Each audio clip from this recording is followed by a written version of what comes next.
শেষ হচ্ছে স্টার জলসার সবচেয়ে দীর্ঘতম ধারাবাহিক।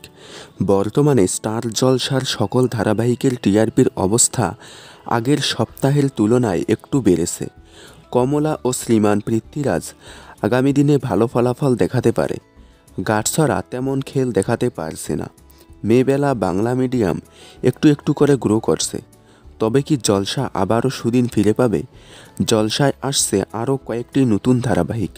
হয়তো এই নতুন ধারাবাহিকগুলোর মাধ্যমে জলসা তার সুদিন ফিরে পেতে পারে। তবে এবার বন্ধ হচ্ছে জলসার সবচেয়ে দীর্ঘতম সফল ধারাবাহিক। সদ্য শেষ হচ্ছে বালিজল, আর তারপরেই শেষ হচ্ছে স্টার ভারতের জনপ্রিয় ধারাবাহিক রাধাকৃষ্ণের ডাবিং রাধাকৃষ্ণ। রাধাকৃষ্ণ 2020 সালে বাংলায় ডাবিং করে স্টার জলসায় সম্প্রচার করত সকাল 10টায়। পরে ভালো টিআরপি দেওয়ায় দুপুরে দেওয়া হয়। বর্তমানে রাত 11টায় সম্প্রচার হচ্ছে। তবে এখন রাধাকৃষ্ণ বিপরীত ধারাবাহিকের থেকে টিআরপিতে পিছনে পড়ে আছে। এবার শেষ হচ্ছে রাধাকৃষ্ণ।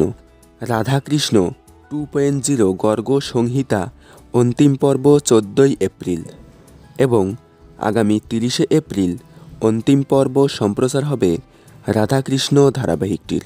তাহলে রাধাকৃষ্ণ ধারাবাহিকটি শেষ হয়ে গেলে আপনারা কতটা মিস করবেন কমেন্টে জানাবেন। বিনোদন জগতের সকল আপডেট সবার আগে পেতে চ্যানেলটি সাবস্ক্রাইব করে রাখুন।